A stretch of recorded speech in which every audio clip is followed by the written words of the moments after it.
All right, guys, welcome back to the Raised Hunting Podcast, and I'm joined today by Warren and Easton again, but also we do have a special guest today, and Shane is back with us.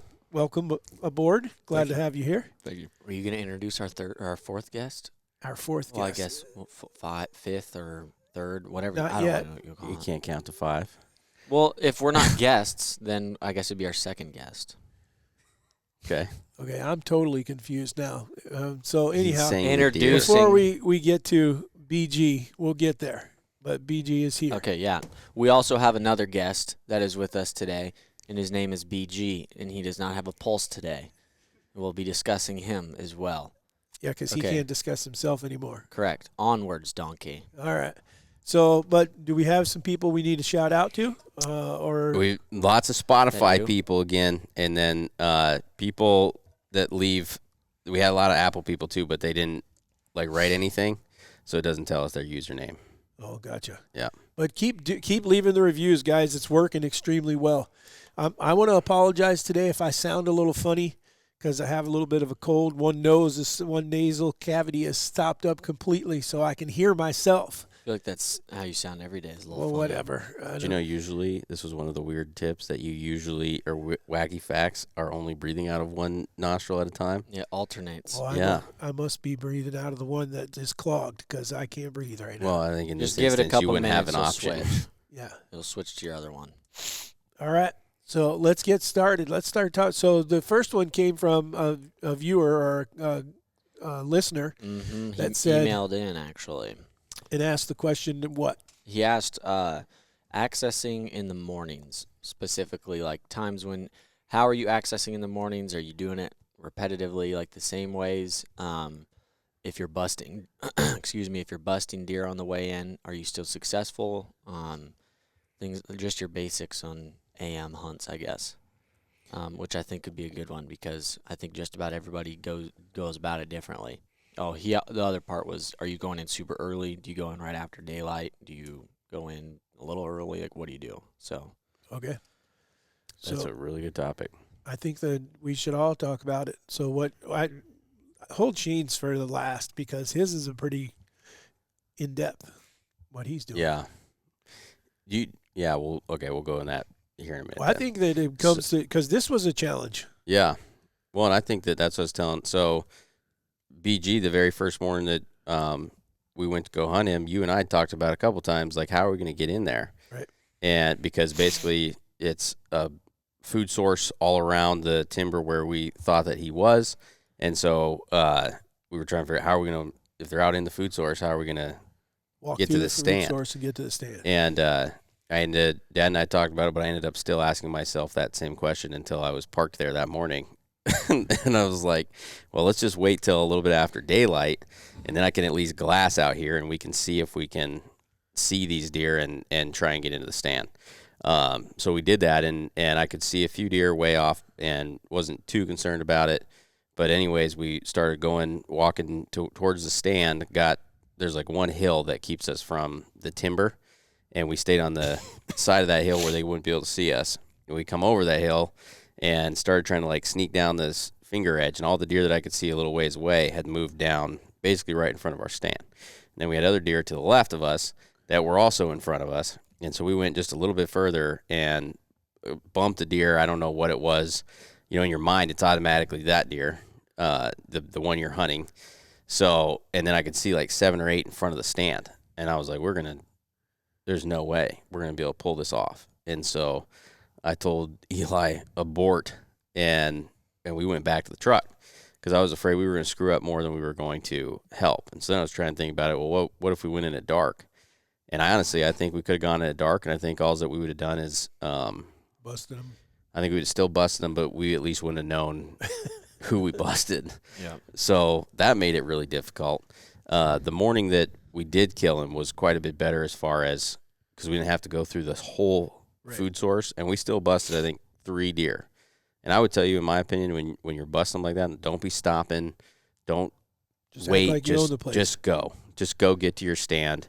But I do think I felt as though we were going to need to kill him pretty quick, or I wasn't sure how we were going to do it because we were going to be constantly it was going to be really, really difficult to not bust those deer the way that's set up, because in the evening you had to walk through them and you were busting them, and in the morning you had to walk through them to get to there. So I was going to be concerned if we ended up chasing them for quite a while on how we were going to do that without completely destroying it. Right. Well, it worked out because you got him quick. Yes. There he is. For those of you that can see the podcast, BG is sitting here. And so you killed him on the second day that you went down there to hunt him. Really, the first, wasn't it? Well, I guess because you didn't hunt the You first hunted day. the other one. Yeah. I think it was the third day. I think I hunted the rub tree twice. Yeah, hunted that twice. And then the third day when I sat in the timbers when we killed him. Right. So, yeah, pretty fortunate. I owe our two PA buddies a huge tip, because Dad and I were going to take turns chasing this deer, and because we knew that we wanted somebody in our family, hopefully, to try to kill him, and so it was definitely Dad's turn, but he was busy, occupied, providing services, and so he couldn't make it down, and because of that, that's probably the reason that I was able to shoot him. So I would say that this deer is not Warren's deer. I pulled the trigger, but this is a raised hunting deer. Dad and I put up the stand. Dad put it up originally, and then we moved it and cut some limbs. Actually, when we got in that the other morning, I climbed up in the stand. I was like, man, who's the dummy that didn't cut this tree right in front of me? And then I started thinking, I was like, wait, yeah, I'm the dummy. Because there's one right in front of me. You're notorious for not cutting stuff. The only thing I can figure is I think I was afraid that when we moved that stand, yeah, it was still during the summer. Yeah, and I was afraid that it was going to be way too naked. Yeah. And so I left that one, and then, but now it's just like there's just a tree right in front of you. And I was like, yeah, that needs to go. Yeah. So, but yeah, it was. I'm glad that we managed to kill him quick, because I don't know how we would have been able to keep doing that. We were pretty limited on how we were going to be able to hunt him. But seeing that thing come through the woods was crazy. We can tell the score now, right? You guys have already done that. So 189 and some change. So 190-inch buck. No, he's 189 and 6/8. We got a bad habit of that somehow. Yeah, I don't know how we get within eighths of an inch of not breaking the next mark. 10 mark. Juice was 179 and 7/8. See, at least I kept you off of the 7/8. That would have been even worse. I don't think that was any better. Well, you know what I was thinking about? You know what's crazy about this deer is the fact that if you took this tine out of here, and because he technically the right side is an 8, it's scored as a mainframe 8, right? Because this isn't abnormal. That's still only 73. So if he matched, he's only 165-inch 8, and Juice is freaking 170. Right. Well, good thing he's not an 8. I know. I was just thinking about that, but yeah. So honestly, this one we didn't do anything too crazy. I don't know. Are you wanting to get into the story of it or not? I think we better finish it. Yeah, but we should answer these questions first. I mean, I think we need to talk in general. I think that's the question the person is asking is, how are we going about accessing? You had to just roll the dice and say, I'm going through here. Yep, pretty much. I have to get through there. There are other occasions where we make big loops. You know, I mean, sometimes it's a half a mile or whatever, and kind of leaning toward what Shane's doing. If you have the ability, there are times when we don't have the meaning we used to access one farm and we don't have the access to go through the neighbors. So we can't go through there anymore. That used to make it really nice because you could walk right through there and just pop out, and there you were. Now we're stuck with having to come in from the opposite direction.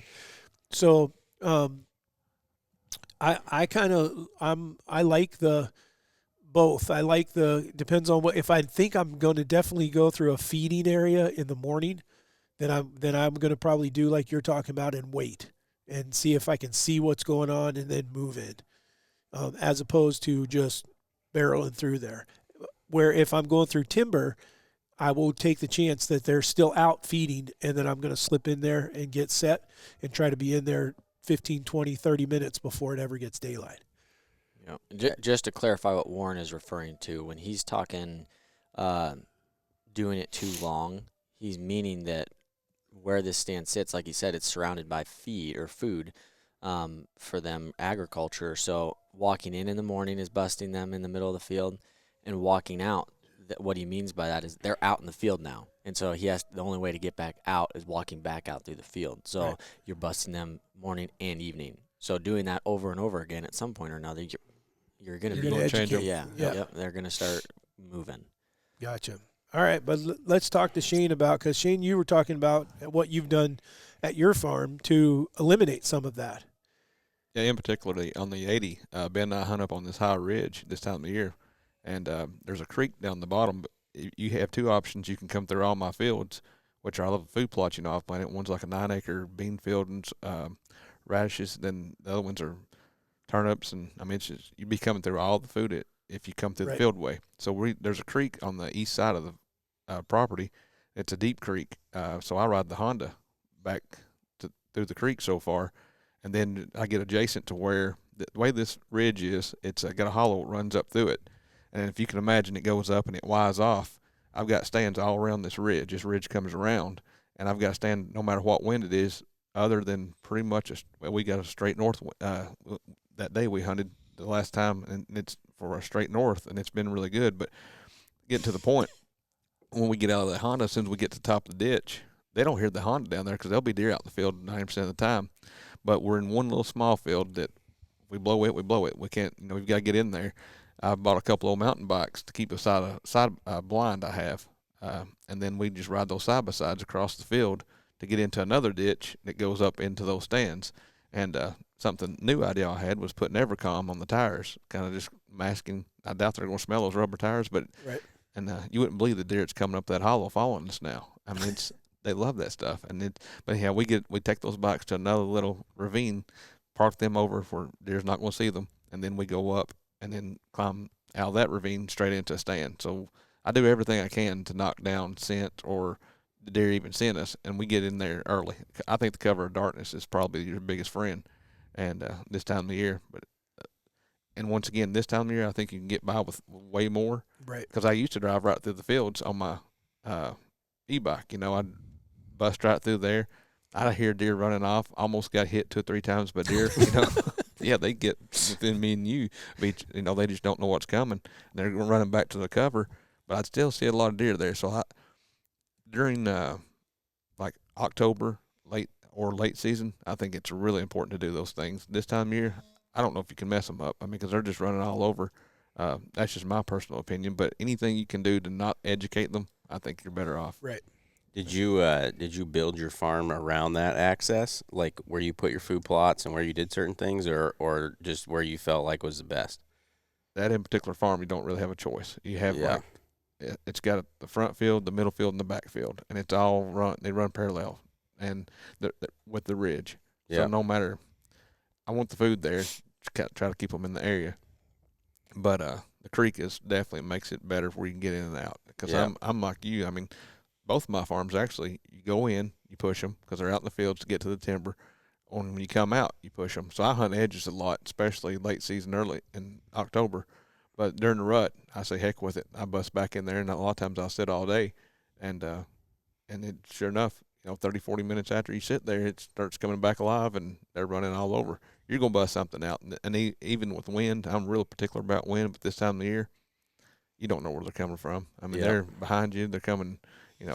I never know where they're coming from. So I think this time of the year you can get by with a lot more.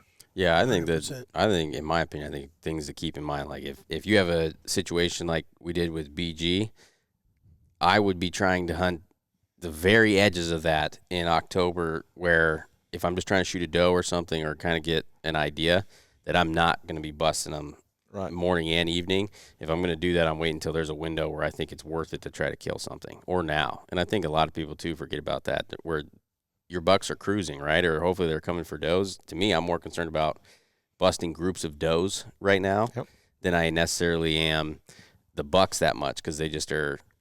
Most of them aren't thinking that hard, that they're really concerned about it. What exactly is going on? I don't think any of us are going in. I've seen some people talking about it and some people doing it. None of us, I don't think, and you can correct me if I'm wrong here, but are going in like an hour or two before light. No. I know we aren't. I mean, I get the purpose of it. I'm not about to go make my hunting not fun. It's got to be fun. Yeah, 15, 20 minutes, I think, is plenty. Yeah, I'll deal with busting a deer or two versus getting in an hour early and fighting my eyes to stay away. Well, I'd rather bust them though too, walking in, than sitting in my stand. Yeah, And they're walking all around Absolutely. and Yeah. smell me or something like that. I hope Will Primos is listening. Does he always get in? He Where- dropped when I hunted down there with him that year. Barry Fincher and myself, another guy, another pro staffer that was a game warden. He would drop us off at 4 a.m. and didn't get daylight till like 7. So you're sitting there. So Barry says to me the one day, he says, I don't know what the hell I'm supposed to stay here all day for because I ain't got nothing left to eat. I ate all of it before it ever got daylight. yeah, no kidding. What was his belief on that? That to get in there, because we had to go through these fields, and if he was going to bump them off there, get us in there, drop us off, and then you're sitting there and let everything calm back down. That you're giving them enough time that they're still going to come back and do their Yeah. thing. And then, so would he drop you off with a Ranger or a four-wheeler or what? Yeah, to drive you right to the stand. So that there wasn't any walking around or anything like that. I mean, he had it down to a science, and he knew his deer pretty well. Yeah. Right. And I'm pretty sure he also knew that he was gar-holing us pretty well. Yeah. So he was driving us to where we couldn't make any mistakes. Why was he that concerned about getting you in so early then? So we didn't screw up his hunt. Goodness gracious. Yeah, but Kenny McGeehan killed one of his big bucks. Killed 170-some inch deer on one of those hunts. That wasn't supposed to happen. No. No, well, but we'll do. No, it's hilarious. It was a lot of fun. But my point is everyone has a different way of doing something. You're gonna have to take a look at the chunk of ground. You're gonna have to take a look at the wind. You're gonna have to take a look at the time of year. What are you gonna do? And I agree with you, Shane. This time of year, right now, it's probably when you could get away with more than any other time. This morning we walked into. We have to border one of my food plots to get to where we're going. We can stay pretty much, we're probably 150 yards from it when we get into the stand, but I'm sure if there's a deer out there, it hears us because we got to walk through the leaves that are crunchy as all get out. And so we climb up in the stand, and it wasn't 30 minutes, and here came the first buck. So it just, you give them a little time, and then every buck we saw today was coming from an opposite direction of where I expected them to come from. Yep. So The other one that he had mentioned is if we're using lights or whatever else, and I don't really have a theory on it. I just hate walking with a light. I cannot stand walking in or out, whether it's dark or not. I don't use headlamps or anything. Not that I'm like terrified that they're going to see it or anything. I just keep the light off and I see just fine. And Do we know how true it is if they can see the green light or whatever? say they can't see don't. that shade. The issue with that though is that I think that no matter what, whether they can see the shade or not, they got to see something moving. Because whether they can see that it's green or not, it's got to change the brightness of what's in front of them or what's in front of you. Right. well, the green is for you though, because the green keeps you from losing your night vision. And I don't think that works either. Freaking Joey turns on his dang quiver, and I'm like, dude, you got to turn that thing off. I can't see nothing. Well, if he shines it in your eyes. No, the moment you turn it off, I'm sitting there like, holy cow. I think maybe that's a hereditary thing because we all walk in the dark. Yeah. Unless we absolutely like we're looking for blood or something like It's that. like the only time I have a lamp with me. But No, but the green is they can't see green. They can't. That's see not green and red or whatever. Yeah, they can't see very many color palettes. I Yeah. don't know what you want to call it. Yeah. Yeah, I don't know if that would make that big a difference, but I wouldn't choose to be doing that. Yeah, that's like I said. I don't have a theory on it. I just don't care to do it. You use a headlamp? Not walking No. in or out, no. Yeah. So when I'm in the creek, I turn the Honda lights off, but you can't see down there. It's pretty dark, so I take like a little lamp and hold it out like this so it doesn't blow out, all over the place. Yeah. You can and keep it shine pointed right where on the you ground. want. Yeah. I still hit a rock or stump every now and then. Not throw Ben out, but occasionally. I'll throw Ben out. That's intentional. So you have the Honda running, but you're still trying to keep the lights off? You would not believe how quiet they sound loud when you're in them, but Yeah. we get out, there's deer out in the field. They just don't hear it down below ground level. And for some reason, that Honda's quiet enough that either if I'm out in the field, I can ride up pretty close on them. I don't understand it really, because it's loud in there, loud enough you would think they would hear it coming. But if they're feeding, you'll get 75 yards from them, then they'll look up and be like, they'll look around and hear you coming. But you would think they'd hear you 200 or 300 yards off. I just wonder how much of it is that they don't pay attention. Could be. That they're used to a tractor or trucks, and because just like farm equipment, the same farm equipment can drive right next to deer on a farm. Absolutely. And they get habituated because it becomes habit forming that you've been there. Oh, that's not going to bother this. I mean, I've watched them when there's a combine going, move over a row. The guy, he keeps coming back and forth, and they just move over. Instead of leaving, they don't go anywhere. So I think that some of it can be that you can get away with that. Yep. But I still say it's two senses. When they get two senses of a human being and how you're acting can be another one. Like, we should touch on what you're talking about, walking on, just go. I can't tell you how many times that has worked for us, where we knew for a fact that we jumped the deer we were after, and we don't worry about it. Now you stop, you start glassing him, you start like creeping, trying to. All of a sudden, he's really freaked out now because you are a flat ass predator. You're after him. Yeah. Where if you just act like you're out there fixing fence or whatever, keep on walking and like you're not even paying attention, a lot of times they'll stand there and just watch, and then you go out of sight, and they're like, oh, I guess there's no big deal. Hopefully a doe comes by and drags him along, and he'll go that way and walks right by you. Yep. We've had that happen. It's the same thing in the summertime, glassing fields out from the truck. You drive around, look at them, and you turn your truck off, they're gone. They leave the field, but as long as you leave your truck running, you can sit there and glass as long as you want. You get that little vibration in the video from the truck running, but it works. You turn your vehicle off, and they'll run off. I think, to me, the thing I'm more concerned about, what I used to think what everybody else thought, like you bust a deer and he's gone, right? Like this deer's never coming back.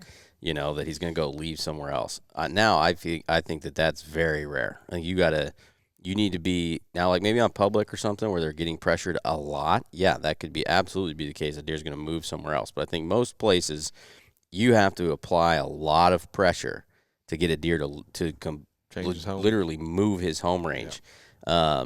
But what I think, to me, the concerning part about it is if he wins me out of that stand or something, I do think he'll intentionally avoid that stand, or he'll be a lot more cautious each time that he's around it. That's what my concern is. It's not necessarily them leaving anymore. Now, if it happens over and over and over again, that could be the case. Honestly, right now I'm on the theory of we got a buddy that I think we need to bring him back and put him in stands because he educates the shit out of deer. Educates the shit out of them. But we've had the biggest bucks we've ever had when he was hunting those places. Because you couldn't kill them. Yeah. They became unkillable. But they were big. Well, we got one strategy. of them. We finally. Yeah, when he was old and decrepit. Yeah. But I'm like, maybe we bring him back and we'll have giants again because we can't kill them, but neither can anybody else. Yeah. They're just freaking scholars. Fun to look at. Yeah. I think it might make them go nocturnal and leave their bed like this. This one deer, dude, Ralph. He was so smart. I swear to God, and I'm the same dude that said that most deer are stupid. I swear that deer had learned what a tree stand was and would check them. Like he would just be like, he knew he was walking by a stand and would just look up in it to see if anybody was in there today or not, and then he'd go about his day.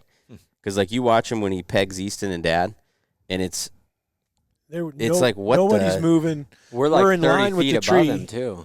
I'm in front of the tree. Easton's right over my shoulder, and he's coming right at us.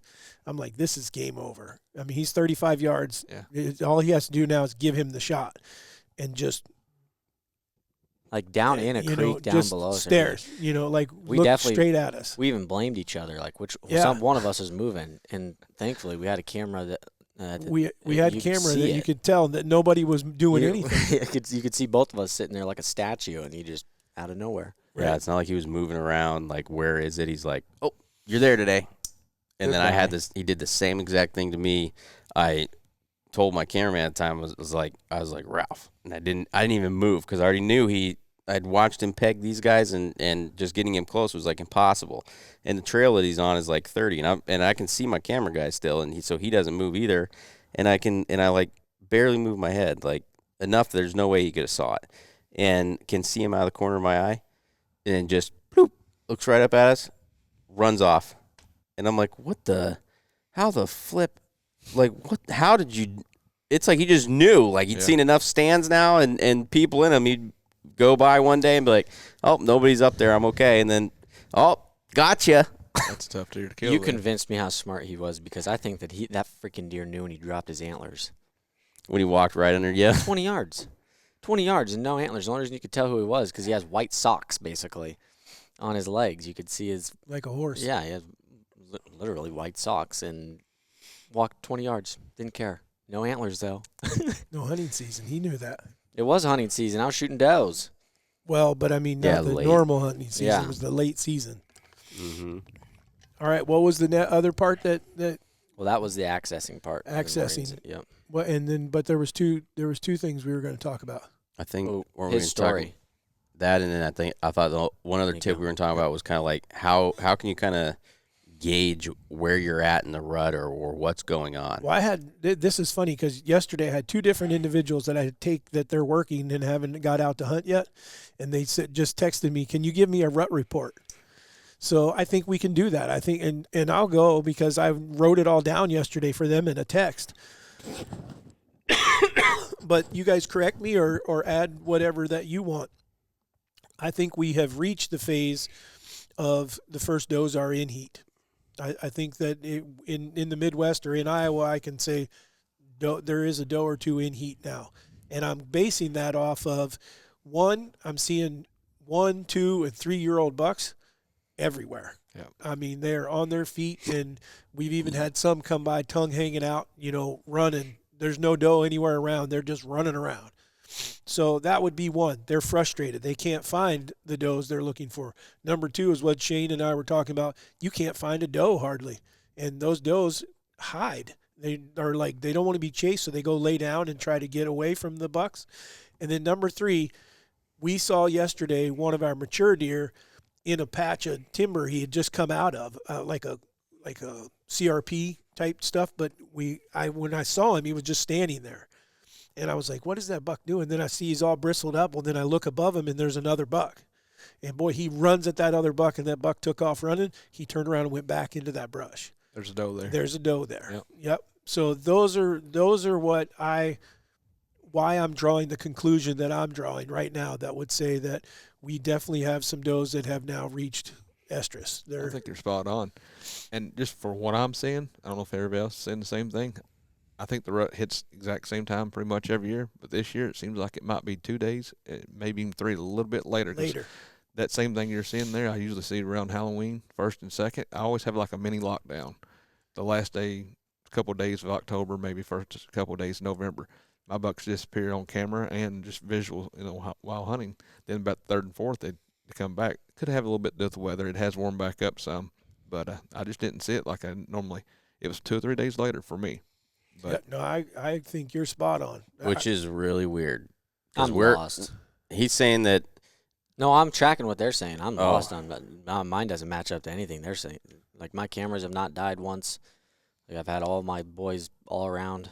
Well, I would just agree on sign. Period. Like, I believe the rut's the same time every year. However, I'm starting to wonder if our seasons are transitioning some and everything's moving some and it's moving and the deer are moving with it. Because like yesterday or 2 days ago, I went and moved some cameras and walked down a couple field edges that I hadn't had cameras on because there wasn't much sign there. Where normally like the 25th through the 30th, those should be destroyed. Yep.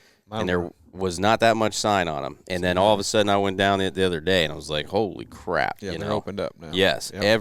Every 5 yards is a giant scrape. And I was like, and it just seemed like it's a little bit behind. Right.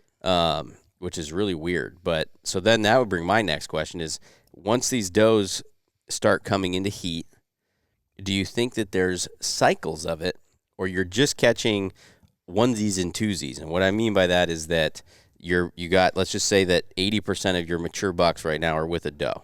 Okay, is half of those does going to be bred, and then so now you have 40% of those bucks that are out looking for a doe, all going to happen at the same time, or it all is a little bit different. So now you're not going to see as much activity for the next 6, 7, 8 days because they're just bouncing between does. You see what I'm saying? Good point. Instead of like saying, okay, now all these doe, this batch got bred, so now there's a whole batch of bucks looking for the next doe, and you have a day or two to hunt them. Oh. That's what I think is it. I think it's more random than that. I mean, I think the does start to come into heat. I think once they start, though, the big bucks aren't going to allow the first doe to be bred by anyone else. They're going to find which one that is, and they're taking over.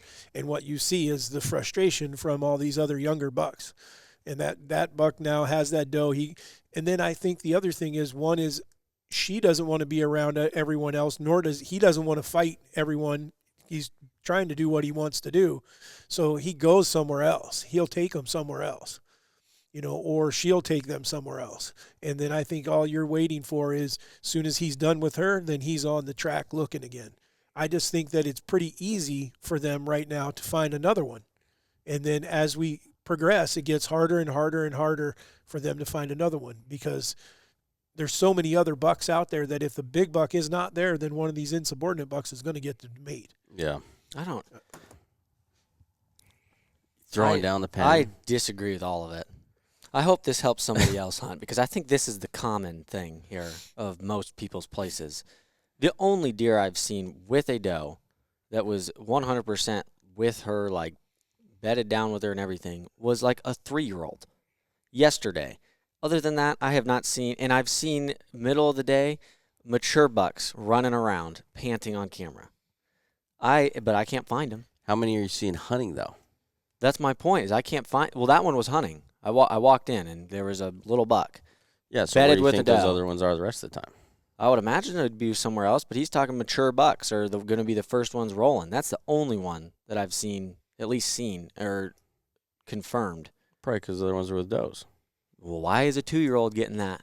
Because there's enough does. Because there's too many does. I think because you said you had probably 4 to 1. I think Right. I think mine's 1 to 1, maybe 1 to 2. I've got 3 bucks right now with half the rack broke off. I mean, like this far from their head. They're fighting like crazy in there because they're in competition. So you're mature deer with does, but you have enough does in heat that. What about the mature deer that I'm seeing running around panting though, with no doe? Well, he's panting because he's looking again. He Well, probably that's come my off in point. between. Is Yeah, and for sure, yours could have started a little bit earlier. You're about 40, I call bull 50 crap. miles away from. It is not earlier. and If I. anything, it's behind.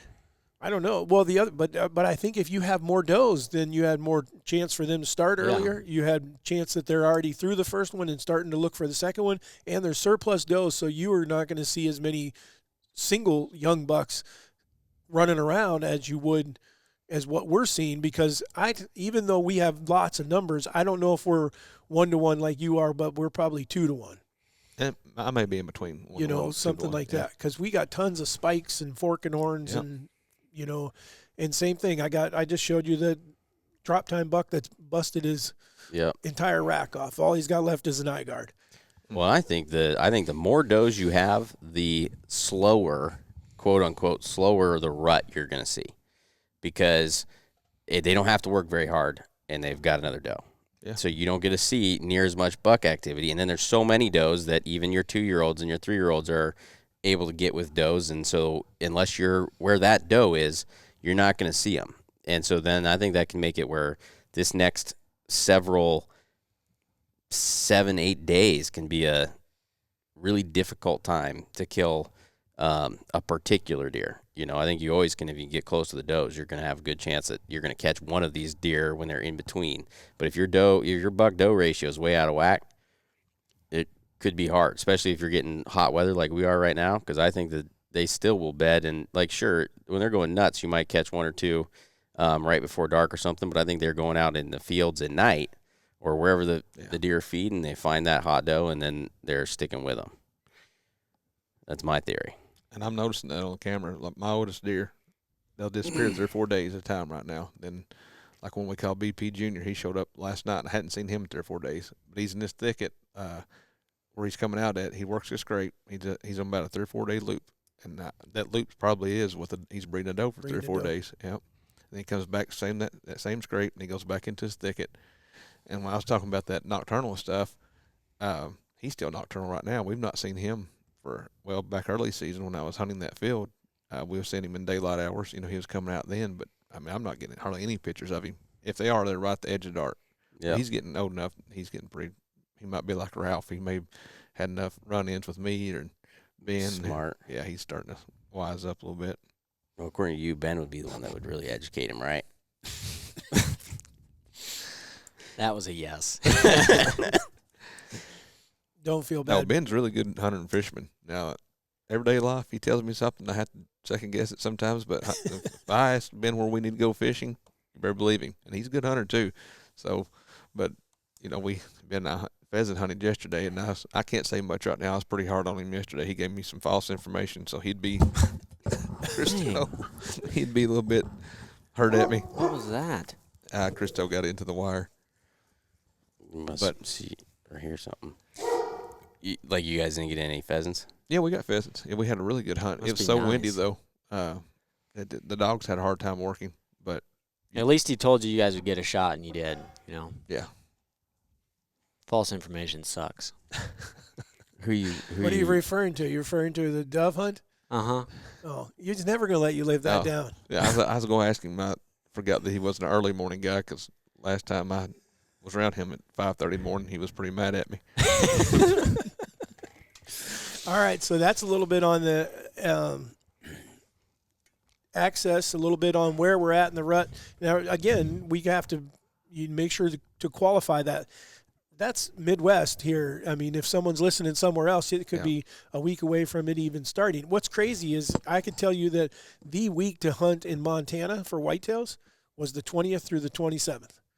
And October or November? November. And you would think that it would be earlier because you would think it gets much colder. But I'm telling, I mean, of all the whitetails I have on the wall, I think all of them were killed in that week except for one. Now, were those deer homebodies or that deer that came in that you didn't really know? There, they don't go anywhere. Okay. They kind of live there all the time. You know, they just didn't have to travel very far, so you didn't see any new bucks and things like that because you could see them all. I see. It's real open plains type stuff, and you could glass from the top of a ridge or whatever. Yeah. You know, so you kind of knew who was there, and that was pretty much who was there all the time. So I really like that week here because you get a lot of new mature bucks in that's bred the does in the area. You know the game, and it's Well, I pretty think good. To me, that would make sense out there that it would be a little later because it is colder, so they would need to have their fawns Later. a little bit later. Yeah. You know, that's like because Canada wins Canada probably a little bit later too. About the same time. Yeah. Yeah. Yeah. Late November. So if there's any tip that we would give people on this, if they are recognizing this stage and you give them one piece of information, what would you tell them? Find the does. Find the does. Find the does. If you can find a place where the does are plentiful, your bucks should swing. And if you don't have does, if you don't know where the does are, but if you can identify a doe bedding ground, have a stand near there. Them suckers will be in there checking him. Yep. Okay. You have a tip? I don't think so. I think I have not a clue.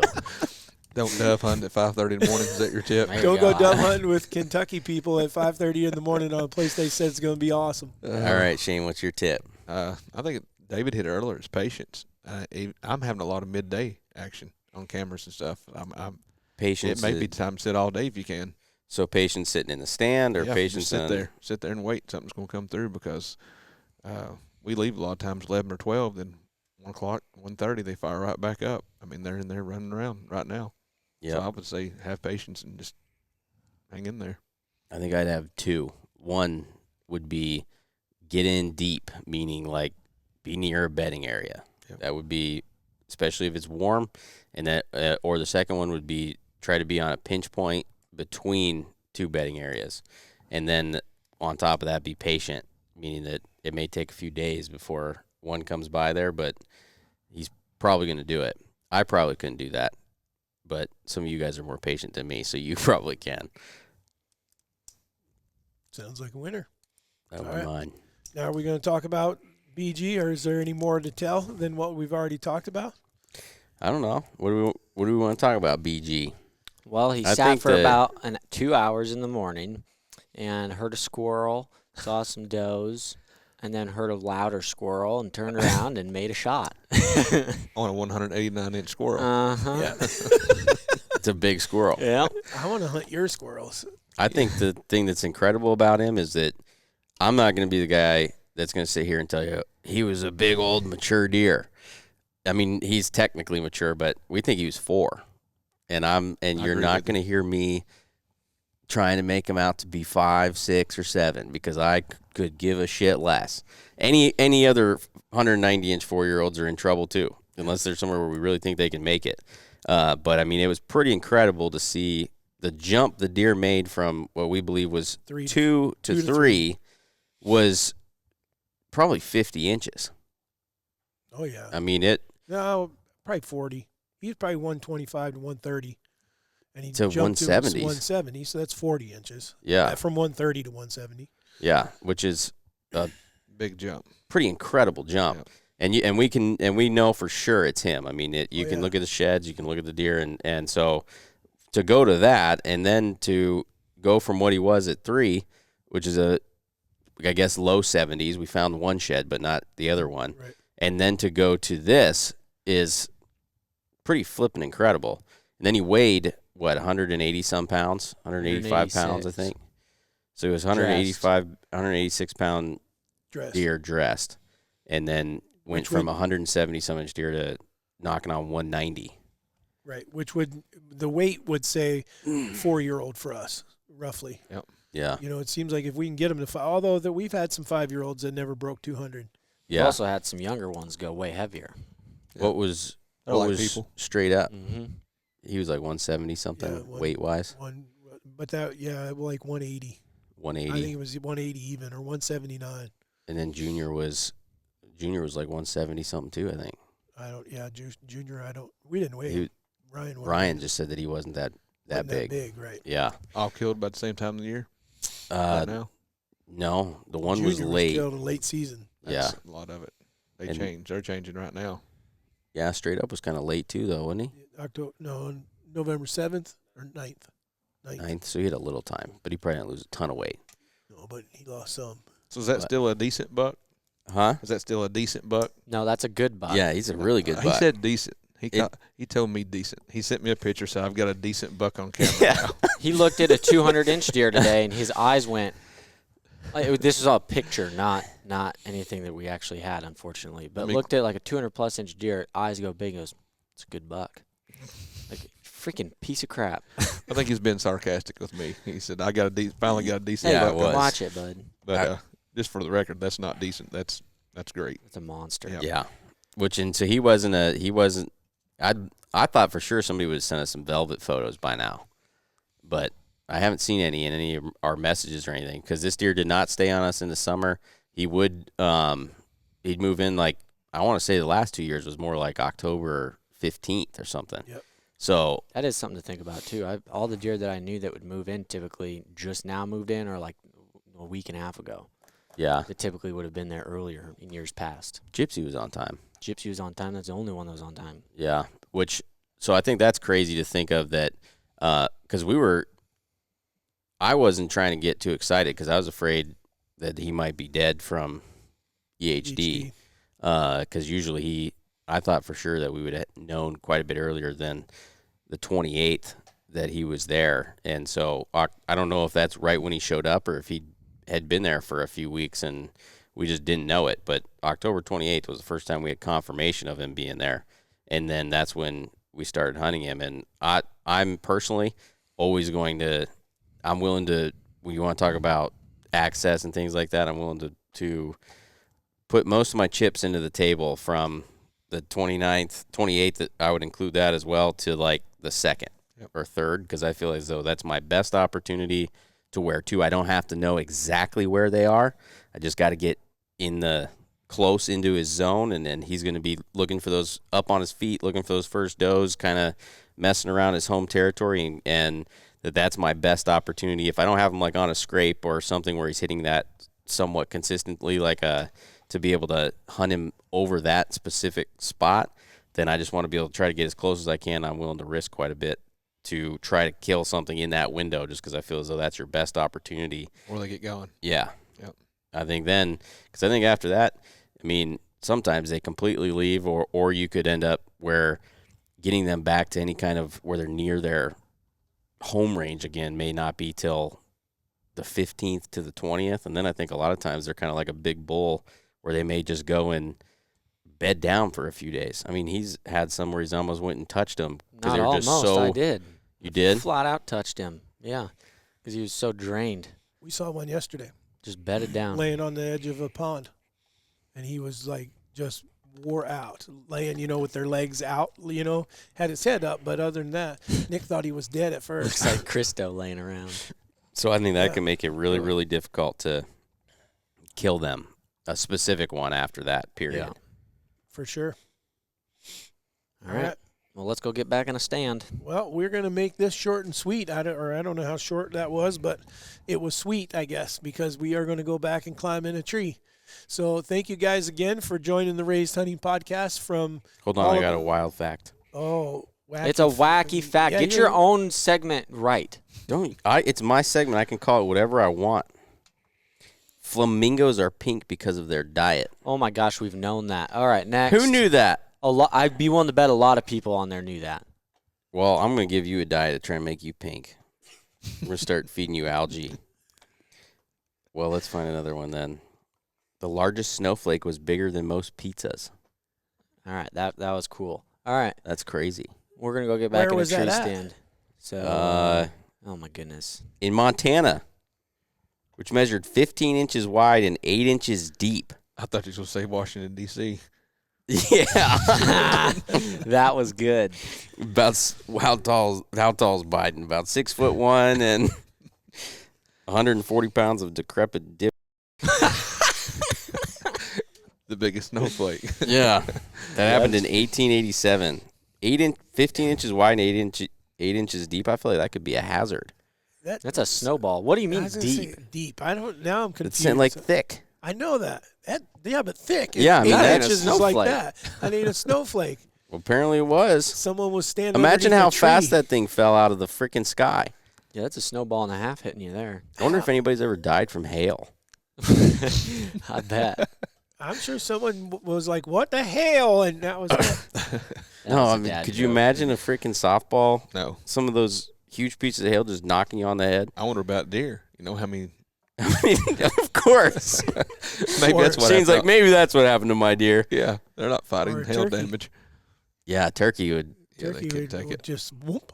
They got a jelly head though, so I think it would like knock them out, but it probably wouldn't kill them.